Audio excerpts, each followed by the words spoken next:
En días como hoy, donde hay tanta gente afectada, ¿qué le podemos sugerir a quienes este asunto les está golpeando mucho emocionalmente en un día así?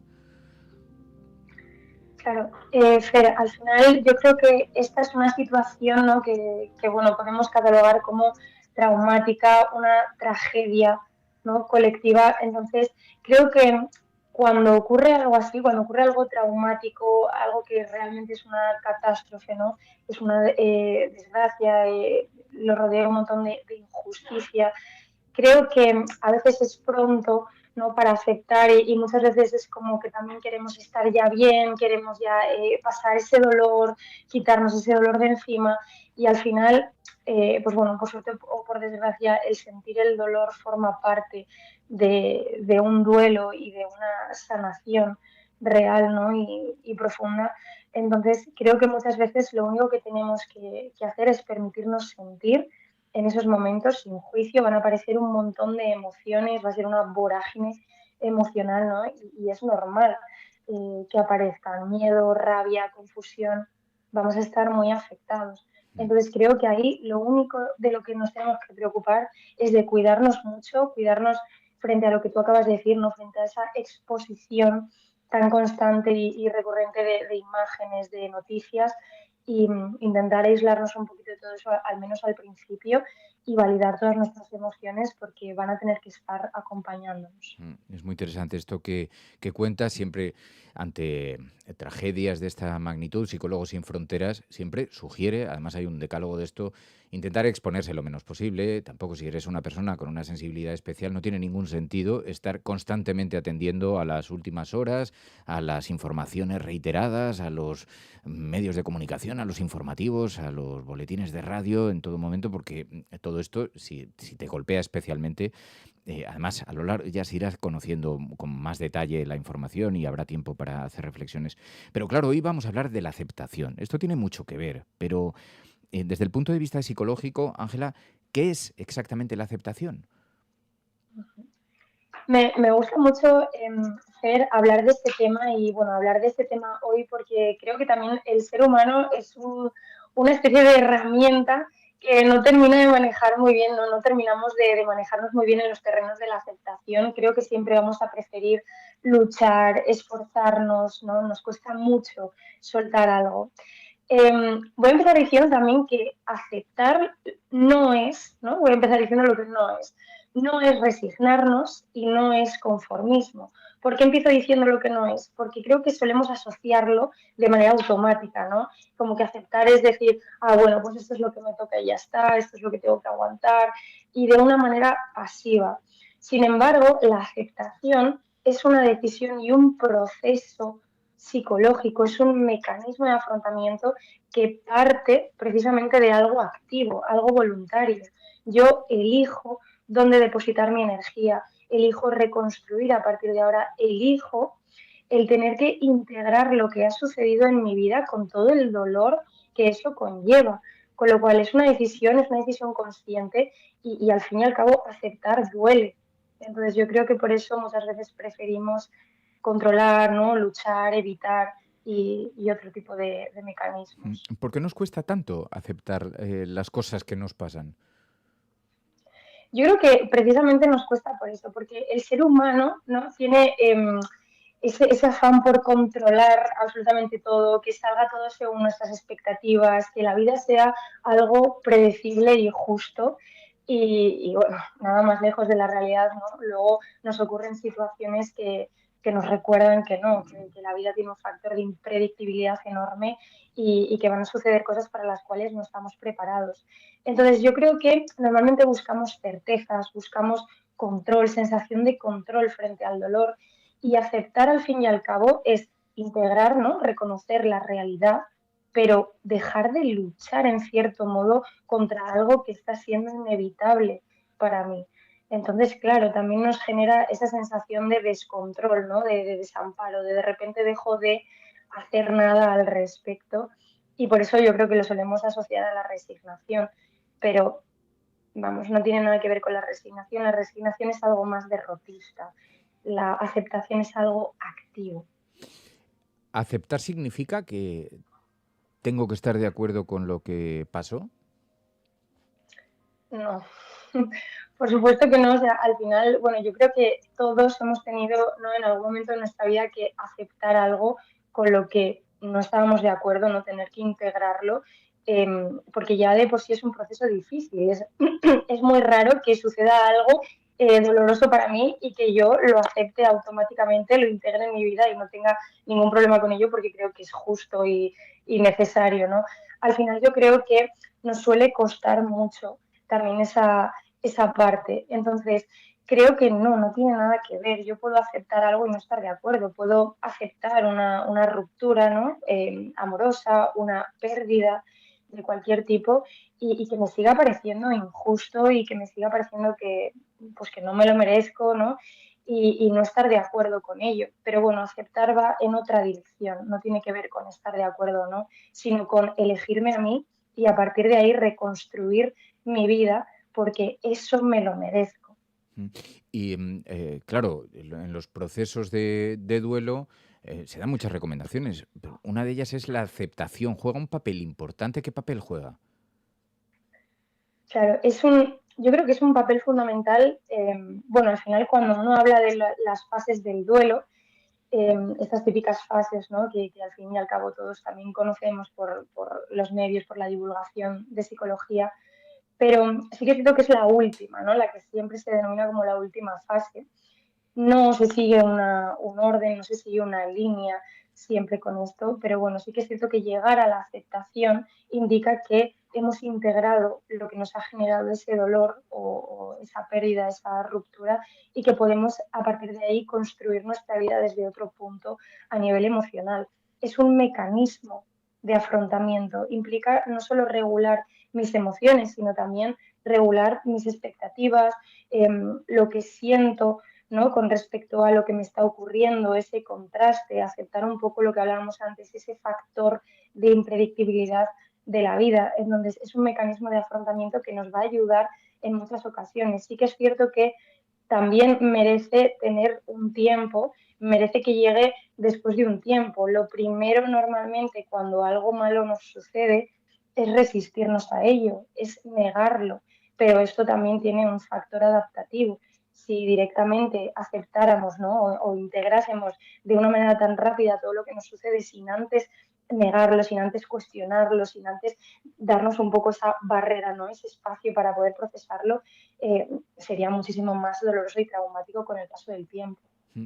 ¿Y cómo diferenciamos aceptar de pasar la página? Claro. Yo aquí, fíjate, pasar página también esto es algo que se dice mucho, ¿no? Y me recuerda mucho a frases de canciones así populares como la de si no me acuerdo no pasó, ¿no? Este tipo de cosas que decimos todos en las verbenas gritando. Y al final yo creo que pasar página es algo rápido, muchas veces quizás forzado, es como tengo que hacerlo, ¿no? Venga ya, paso de página, cambio de libro y realmente no, esa página forma parte de mi historia. La aceptación es un mecanismo más profundo, es algo más humano y que tiene que ver con emociones, con lo cual va a ser irregular, va a ser un poco volátil, ¿no? Entonces también necesita paciencia y flexibilidad. Pero yo creo que esa historia, eso que nos ha ocurrido también forma parte de nosotros, forma parte del desarrollo del personaje, ¿no? De la trama de nuestra vida. Entonces, creo que no hay que pasar página y ya está. Creo que lo que acaba generando la aceptación es que yo pueda leer esa página sin tanto dolor y por lo tanto también integrarlo como parte de mi historia. Claro, yo es que así a priori soy muy partidario de pasar página como primera medida, como estrategia. Claro, Ángela dice, Afer, soy tu amiga, no soy tu terapeuta. Pero yo digo, pero cada Pues persona, me vas a recordar esto todos to- los lunes to- en la videollamada. todos los lunes. Pero te digo una cosa, Ángela, cada persona es un mundo.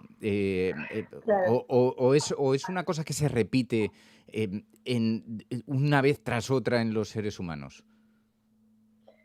No, creo que es algo que se repite. De todas formas, también todos compartimos, ¿no? Esas tendencias. Al final, lo que hablábamos antes, somos humanos, compartimos una tendencia de control, ¿no? De necesidad de control, de expectativas, de que las cosas que no nos parecen justas, nos parecen mal, nos parece que no nos lo merecemos y entonces nos resistimos a ellas.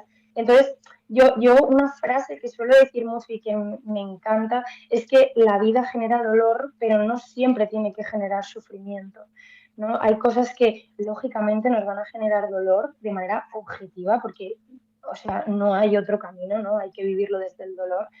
Pero a partir de ahí ya se genera otro proceso, se genera otro prisma, otra dirección. Y yo creo que el sufrimiento muchas veces viene de enquistarnos, ¿no? De resistirnos, de negar la realidad y nos quedamos un poco atascados ahí y es lo que luego al ser humano le genera también esa sensación, ¿no? Mm. Oye, ¿y hay señales que indican que alguien está empezando a aceptar? Sí, yo creo que es algo que se nota bastante, al menos bueno, en terapia, ¿no? El psicólogo lo suele notar mucho, porque la persona también habla de una manera más focalizada en sí misma. No significa que ya no sienta dolor, ¿no? O que no tenga algún altibajo, que no escuche una canción y se acuerde de ese momento o de esa persona. Sigue teniendo emociones. Eso, como hablamos antes, sigue formando parte de su historia, es una página de su libro, entonces también ha marcado un rumbo distinto en la persona. Pero creo que la persona empieza a hablarlo más focalizada en sí misma, con una energía puesta en lo que yo puedo hacer, lo que yo puedo manejar, lo que depende de mí, y elijo depositar toda esa energía en mí en vez de en una lucha, ¿no? De algo que quizás no sé si sí o no puede cambiar, ¿no? En muchas ocasiones, pero prefiero elegirme a mí. Entonces se ve una persona más priorizada, más autocuidada, ¿no? Y más liberada, en cierto modo, porque deja de tener esas expectativas de control con respecto a la vida, ¿no? Entonces creo que se nota en ese tipo de gestos. Ah, esto es muy interesante. Mira, dice también Laura en el chat, dice, pasar página puede estar más relacionado a no procesar el dolor, como dice Ángela. Eso luego al final te vuelve en algún momento de peor forma. Pero, ¿qué, qué errores cometemos normalmente cuando intentamos aceptar algo?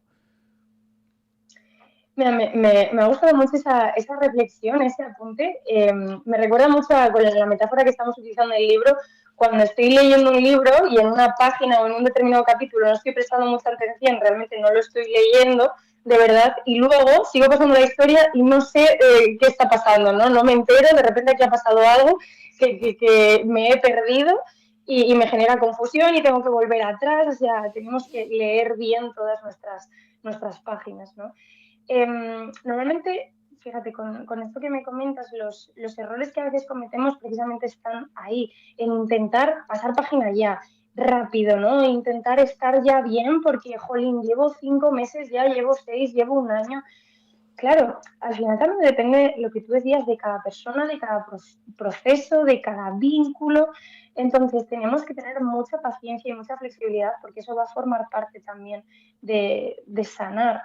Y a veces eso también nos cuesta mucho, ¿no? Esa paciencia con nosotros mismos, con la vida, con los procesos. O sea, no está bien estar en ese bucle de, ay, yo esto lo paso, yo esto lo paso. Vale, vamos tomando nota. ¿Cómo se puede empezar a practicar la aceptación en la vida diaria? Yo creo que la aceptación se debe practicar mucho desde la conciencia y desde el diálogo interno. Nombrar la realidad, por ejemplo, eso nos puede ayudar, nombrar la realidad tal y como es, aunque nos genere un pellizquito aquí en el corazón mientras lo estamos diciendo, ¿no? Pero forma parte también de ser honestos con nosotros mismos. La aceptación es que no deja de ser eso, ¿no? Una conversación honesta con uno mismo. Has hecho hasta aquí, a partir de aquí ya no puedes hacer más, ¿no? Pero eso no significa que tu vida no siga teniendo valor, oportunidades. Entonces creo que nombrar la realidad de una manera honesta, pero también con compasión hacia ti mismo, ¿no? No te mereces esto es algo injusto. Ese tipo de mensajes nos pueden ayudar. Validar nuestras emociones en todo momento, también aceptarlas, permitirlas, no juzgarnos, no hablarnos desde la culpa, no intentar buscar que yo hice y eso estuvo mal porque debería haber hecho otra cosa, no hablarnos desde ahí, ¿no? Al final eso nos genera más frustración y más presión que van a ir en contra del proceso natural de mis emociones, ¿no? Pues Ángela, muchísimas gracias, Ángela Fernández de Pursuit Psicología. Como siempre, muchísimas gracias en nombre de los oyentes. Hay un montón de mensajes de la gente se está expresando. Dice Ángel, no somos tan fuertes, al menos yo que empiezo a temer a perder a mi padre. Bueno, pues evidentemente, efectivamente, no somos tan fuertes, somos frágiles, somos seres humanos y con un montón de mochilas, con un montón de pequeñas heridas construidas a lo largo de la vida, así que te agradecemos que nos ayudes cada semana. Ángela, amiga, pero no terapeuta, gracias. ¿Y lo que te queda? ¿Y lo que te queda? Yo encantada, sí. Vale, Muchas vale. gracias a todos. Nos Venga, vemos. gracias, cuídate, Ángela, adiós. Adiós.